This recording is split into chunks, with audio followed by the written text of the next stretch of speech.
I always arrive here the same way. There's no road that leads up to it. No clear memory of how I came. One moment, I am nowhere in particular, and the next I'm standing on a wind-scoured ridge, staring at a bunker half buried in snow. The mountain stretches endlessly in every direction, all white and pale blue, like the world has been erased and redrawn with only two colors.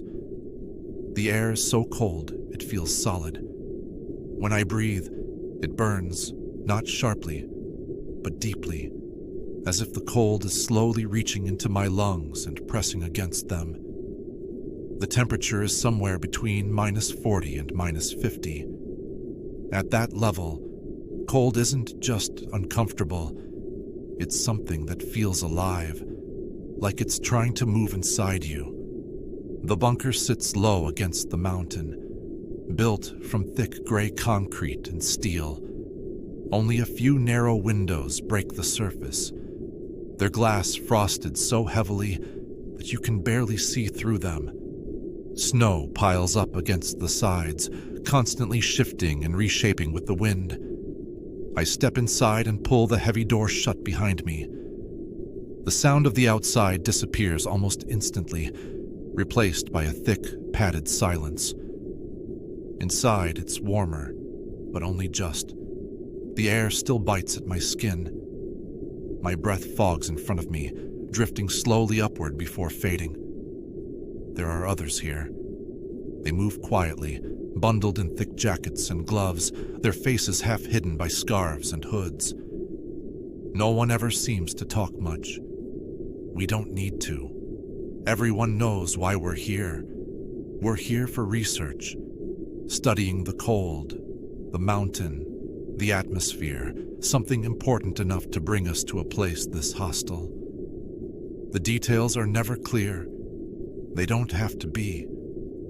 The bunker is a maze of narrow hallways and small rooms. Pipes run along the ceilings, humming softly. Occasionally, a heater kicks on, pushing out a wave of barely warm air before falling silent again. The warmth never lasts long. The cold always finds a way back in, creeping through the walls, seeping through the floors. It's always the cold that we're most aware of. Not storms, not avalanches, not isolation, just the cold. I move toward one of the small windows. The glass is thick, layered, designed to keep the outside from getting in. But still, frost grows along its edges, slowly inching toward the center like something alive. Through the clearer part of the window, I can see the endless snowfield, stretching down the slope until it disappears into a pale fog. Nothing moves out there. No trees, no animals, no signs of life, just wind and snow and distance. Sometimes I imagine what would happen if the bunker failed, if the heaters stopped, if the walls cracked. Out there, the cold would take everything in minutes. It wouldn't be violent. It would be quiet. Just a slow, unstoppable fading. That thought doesn't scare me. It's strangely calming. I sit on a metal bench near one of the walls, feeling the cold seep through my clothes. It's uncomfortable, but predictable. Steady. The kind of cold you can get used to if you stop fighting it. Around me, the others go about their routines, checking instruments, writing notes, walking slowly through the halls. The bunker hums softly, like it's breathing. The mountain presses down around us, heavy and silent. I keep watching the snow outside, the way it drifts and swirls, endless and slow. The cold presses against the glass, against the walls, against me, but inside for now, I'm safe. And as the world outside stays frozen and still, my thoughts start to slow with it. The cold becomes a steady presence instead of a threat. The silence becomes soft, the bunker holds, and little by little, I drift deeper into the quiet.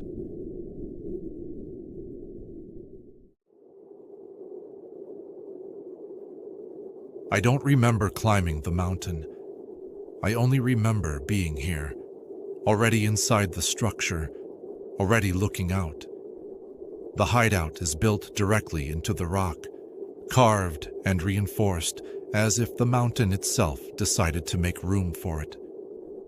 Thick stone walls surround me, rough and uneven, cool despite the heat outside. Narrow openings cut through the front of the structure, just wide enough to see through, but not wide enough for anything to come in. From this height, the ground feels very far away. The land below stretches outward in every direction, flat and dry and endless. The air shimmers with heat. Sand and cracked earth dominate the landscape, broken only by scattered rocks and the remains of structures that no longer serve a purpose. It's always hot here, the kind of heat that presses against you rather than burns, the kind that drains energy slowly, patiently, like it has all the time in the world. Down below, they move. At first, they're hard to notice. They blend into the terrain, their movements slow and uneven. Walkers, that's what I call them. They wander aimlessly across the desert floor, dragging themselves forward, never looking up, never stopping. They don't know I'm here, and I'm grateful for that. But the walkers aren't what I worry about. Every so often, something faster crosses the open ground. The jumpers. They move differently, with purpose. They crouch low, tense, as if listening to something only they can hear. When they jump, it happens suddenly. One moment they're on the ground. The next, they're airborne, launching themselves upward with terrifying ease. Most of the time, they fall short. They slam back into the earth far below the hideout, disappearing into dust and heat. But sometimes, they come close, too close. I've seen them reach the level of the openings, seen their shadows pass briefly across the stone, heard the dull impact as they strike the mountain wall just beneath me. The structure holds. It always does. Still, I don't move when it happens. I don't step closer. I don't step back. I stay exactly where I am, breathing slowly, listening as the sound fades and the jumper drops back down into the desert. Silence always follows. The hideout is high enough that I feel safe most of the time. The ground creatures can't reach me. There's no clear path upward, no ladders, no slopes. Just sheer rock. But safety here is conditional, I know that. The openings were designed for observation, not comfort. They let in light, heat, and sound. The wind carries dry air into the structure, whispering through the stone corridors behind me. Sometimes I swear the wind carries other sounds too. Distant movements, low, indistinct noises rising from below. I don't try to identify them. I've learned it's better not to. The heat outside never changes. The sun hangs motionless in the sky, bleaching the world below into shades of brown and pale yellow. There's no sense of time here. No clear day or night. Just endless brightness and the slow movement of shadows across the desert floor. Inside the hideout, it's quieter. The stone walls mute the outside world. The air is still, heavy, almost peaceful. From this height, the creatures below seem small, manageable, like a problem contained. But I know better. I've watched the jumpers test the mountain, seen them circle, waiting, learning. They don't rush, they don't panic, they just wait, and sometimes jump. When they do, I remind myself that the hideout has stood longer than I have, that it was built to endure, that it hasn't failed yet. That yet lingers. I shift my weight slightly, careful not to make noise. The stone floor beneath me is solid, warm from the heat absorbed during the endless daylight. I stay back from the openings now, letting the desert remain distant, Below, the walkers continue their slow march across the land, unaware, uncaring. The jumpers crouch and rise and crouch again, testing the space between ground and sky. From up here, I watch. I wait. The mountain holds me. And for now, that's enough.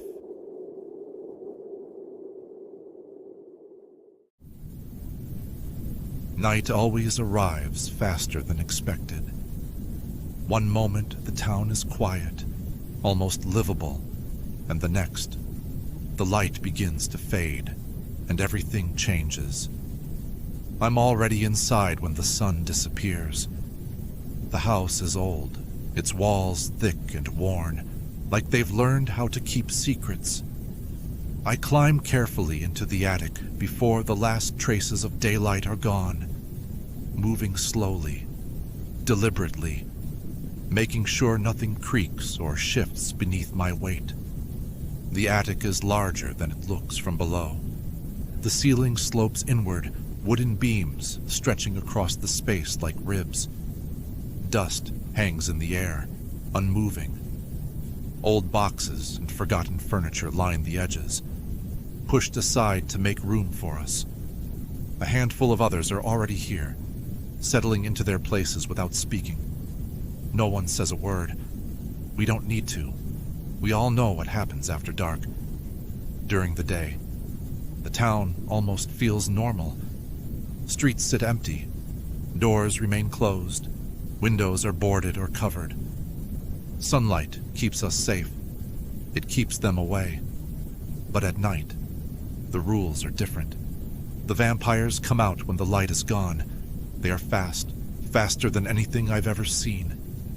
Not slow, not careless, but sharp, efficient, and terrifyingly aware.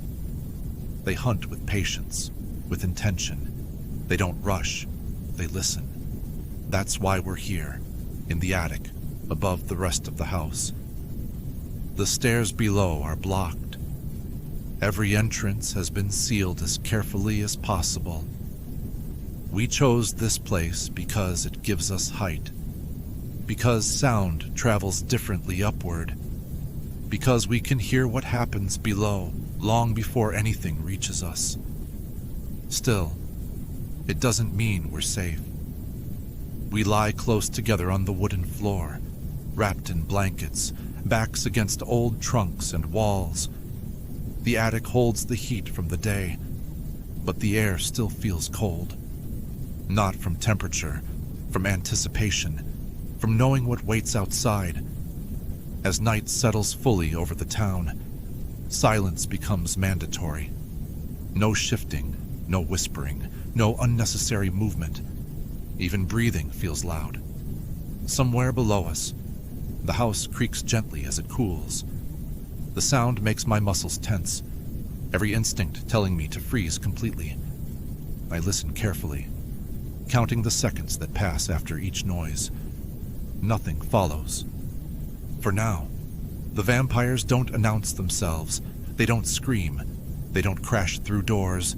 They move softly, deliberately, testing homes one by one, listening for mistakes. A dropped object, a careless step, a breath taken at the wrong time. That's all it takes. I keep my eyes open in the darkness, staring at the outline of the attic roof above me. Shadows cling to the corners of the space, deep and unmoving. The others around me are still, their presence felt more than seen. Someone shifts slightly nearby, then stops immediately. No one reacts. We've all learned not to. Below us, faint sounds drift up through the floorboards. A distant footstep, or maybe just the house settling, the wind brushing past a shutter, or something else. It's impossible to tell. The vampires are smart, smarter than we want them to be. They've learned how people hide. They know attics exist. I imagine them moving through the streets below, slipping from shadow to shadow, pausing outside houses like this one, standing perfectly still, listening, waiting for proof of life. I don't move. I don't swallow. I don't even adjust the blanket around my shoulders. Time stretches in strange ways at night. Minutes feel long, hours feel endless. Sleep becomes something distant, something fragile, something that has to be approached carefully, like a dangerous agreement. Eventually, exhaustion begins to win. My body relaxes in small increments, muscles releasing tension one at a time. I let my breathing slow, shallow, and controlled. The attic becomes a small world of its own, suspended above danger, balanced between night and morning. We stay still, we stay silent, we survive by not being noticed. Somewhere outside, the night continues. The vampires hunt. The darkness lingers. And here, in the attic, we wait for daylight, hoping it comes before we're found.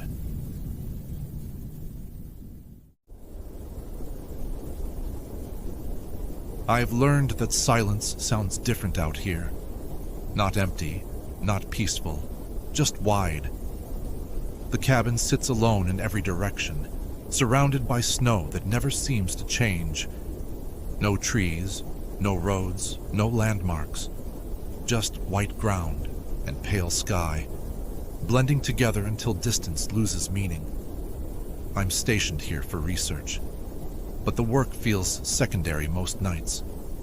The real task is staying alert. The cabin is small, but sturdy. 2 floors, built tall rather than wide. The structure is strong, reinforced, but old enough to complain when the wind shifts. It creaks, softly, constantly, as if it's thinking about moving. The lower level functions as a lab, work surfaces, equipment, the hum of machines that never fully rest. The upper floor is living space, a narrow bed, a small desk, windows just big enough to look out, but not linger. Around the cabin is a circular enclosure, metal posts, thick wire, anchored deep into the frozen ground. It isn't large, just enough space to keep distance, just enough to slow things down. It keeps things out most of the time. During the day, the enclosure feels sufficient. The light reflects off the snow so brightly that it's hard to see movement. Everything looks still, harmless. But at night, the snow changes. Shadows appear where none existed before. Depth returns. Distance becomes uncertain. That's when I stay inside. That's when I listen. The wolves come first. They don't rush. They circle, quietly, testing the perimeter. Sometimes I hear them before I see them. Soft padding in the snow. A pause, then movement again. They're patient, curious, smart enough to wait. I watch them from the upper floor, standing back from the window, letting the glass reflect darkness instead of light. They move beyond the enclosure, sometimes stopping, sometimes staring directly at the cabin, as if measuring it. They never touch the fence. They don't need to. They just remember where it is. The bears are different. They arrive without warning. No circling, no testing, just presence. The first sign is usually silence. The wolves disappear. The wind seems to stop. Even the cabin feels like it's holding its breath. Then I feel it, before I hear it. Weight, pressure, something heavy moving nearby. Polar bears don't hurry. They don't have to. They approach the enclosure slowly, deliberately, as if already confident in the outcome. I've watched them stand just outside the fence, close enough that I can see their breath, their fur blending into the night, their size impossible to ignore. They test the structure without aggression. A push, a pause, another push. The enclosure holds. It always has. Still, I don't move. I don't turn on lights. I don't step closer to the window. At night, the cabin becomes smaller. Every sound matters. The creak of wood, the shift of metal, the low hum of equipment below. Each noise is something I catalog, something I compare to the sounds outside. Sleep becomes shallow, fragmented, a series of rests rather than rest itself. I lie in bed fully dressed, boots nearby, lamp within reach, listening for anything that doesn't belong. Sometimes the wind shakes the cabin. Sometimes snow slides from the roof. Sometimes the enclosure hums softly under pressure. I learn the difference between normal sounds and new ones. That knowledge keeps me here. The nights are long, long enough to forget what time means, long enough to question how long I've been awake. When morning finally arrives, it does so quietly. No announcement, no relief. Just light, slowly revealing the same snow, the same fence, the same empty distance. The tracks are always there. Wolf prints, circling, bear marks, deep and heavy, never crossing the boundary. I make notes. I check the enclosure. I inspect the cabin for damage. Then I return inside. Because night will come again, and when it does, I'll be here, listening, watching, waiting. The cabin has held.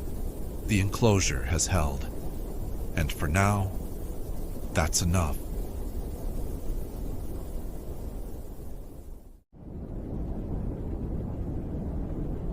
The world ended a long time ago.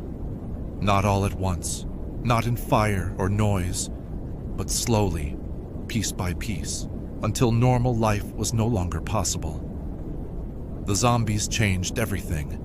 Not the slow kind, not the kind you can outrun. These ones jump, fly, climb, tear through steel if given enough time. Stronger than any human. Faster, relentless. That's why we live here, inside the enclosure.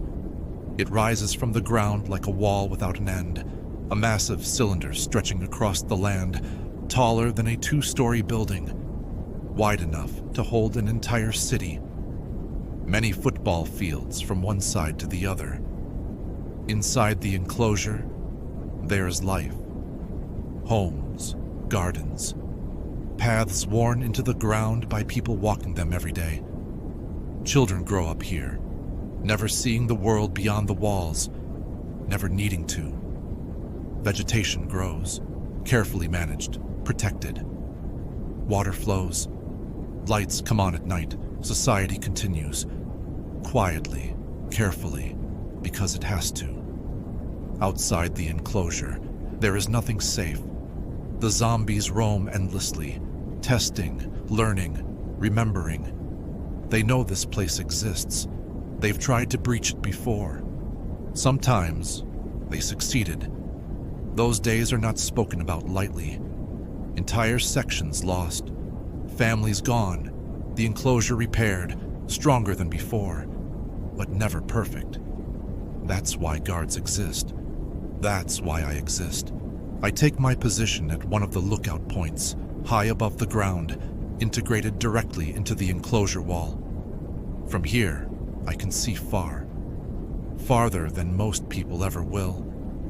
The lookout platform is narrow, reinforced, open to the air. Wind moves constantly here, carrying distant sounds, sometimes real, sometimes imagined. My job is simple in description, but difficult in reality. Watch. Identify threats, eliminate them before they reach the wall. The hardest part is knowing the difference between movement that matters and movement that doesn't. The world outside is never still. Debris shifts, creatures move, shadows stretch and collapse with the light. Today, it's breeding season. That changes everything. The zombies move faster now, more aggressive, less predictable.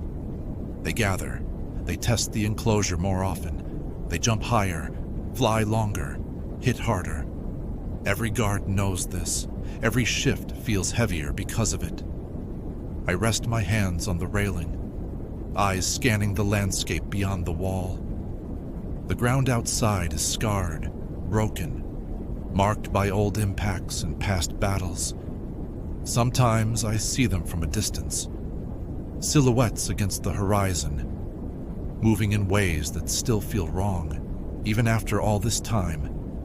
Some crawl, some sprint, some leap into the air for no reason at all, as if practicing.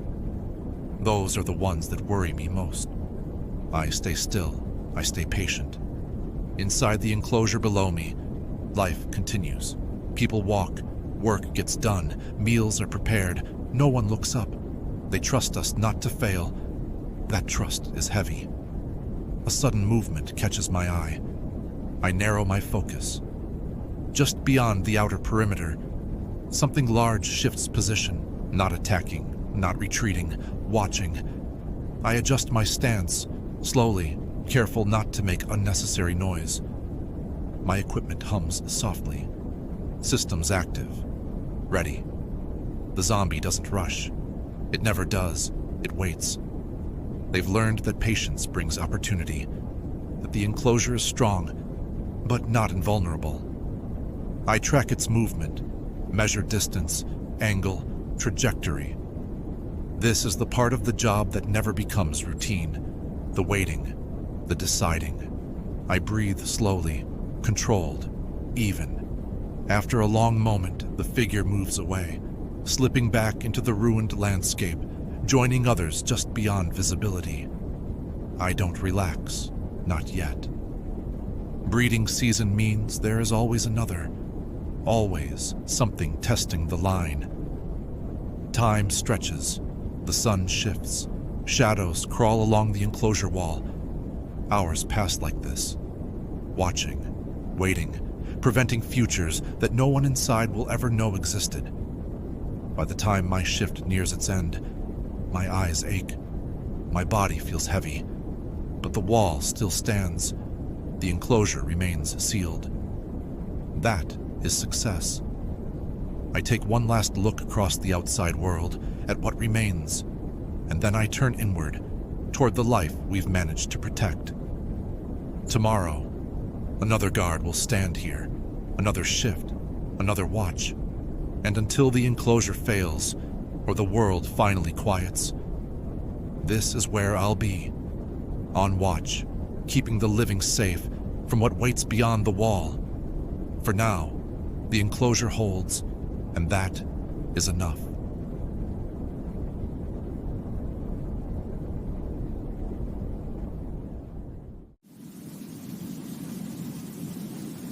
I leave the cabin before the light fully fades, not because I want to, but because I have to.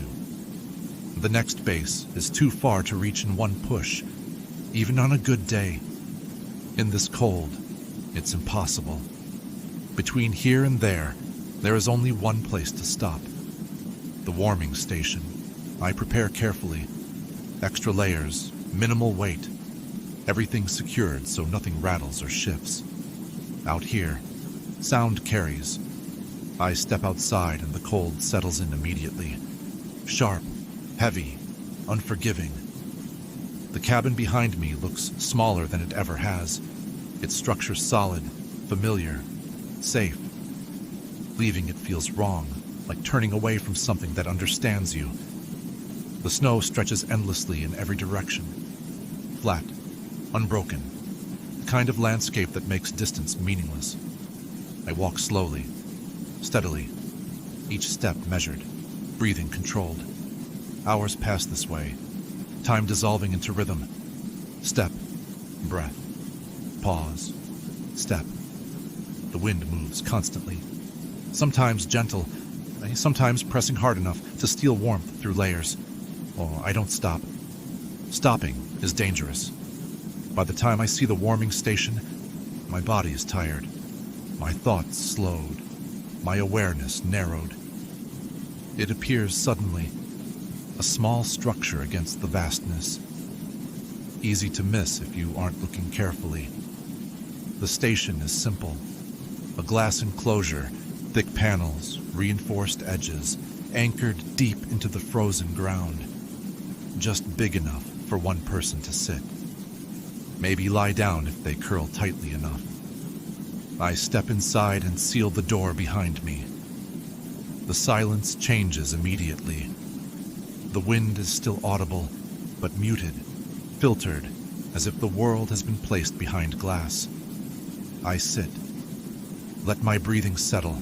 Let the warmth return slowly, carefully, so it doesn't hurt. The station is never comfortable. It isn't meant to be.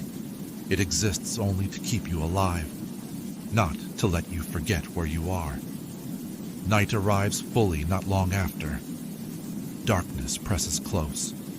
The snow outside reflecting faint light back into the enclosure. Every direction looks the same. I keep still. I don't move unnecessarily. Movement fogs the glass. Fog limits visibility. Visibility matters. That's when I hear it. At first, it's distant, heavy, deliberate. A sound that doesn't belong to wind or ice. I listen carefully. The sound grows closer. Slowly, patiently. A shape emerges beyond the glass. Large, pale, blending almost perfectly into the snow. A polar bear. It moves without urgency, without fear, as if this place was always part of its territory. It circles the station once, then stops. I remain still, breathing shallow, controlled. The bear lowers its head, sniffs the base of the enclosure, then the glass. Its breath fogs the panel. Wide, uneven, warm. The sound of claws against reinforced glass is quiet, almost gentle, but intentional. It tests the structure, not aggressively, not angrily, just learning. I don't move. I don't reach for anything. I don't react. The station creaks softly under the pressure, metal flexing slightly, glass responding as designed. The bear gnaws at the edge, slow, persistent, as if it understands that time works in its favor. Minutes stretch, then hours. The bear doesn't leave. It rests nearby, occasionally returning to test the enclosure again. Push, pause, scrape, pause. I sit with my back against the glass, feeling vibrations travel through the structure. Small, controlled, but present. Sleep comes in fragments, moments of drifting, interrupted by sound, by movement, by awareness, snapping back into focus. I keep my eyes closed. Opening them doesn't change anything. The bear is still there. The night feels endless. Eventually, the sounds grow less frequent. The pressure eases. The breathing moves farther away. By the time the light begins to change, the world outside is empty again. Just snow. Just distance. I don't leave immediately. I wait. I listen. I make sure the silence is real. When I finally step out, the cold returns instantly, but the path forward remains clear. The warming station stands intact, the glass unbroken. The night survived. I adjust my pack, set my direction, and begin moving again. The next base is still far, but daylight helps. And for now, that is enough.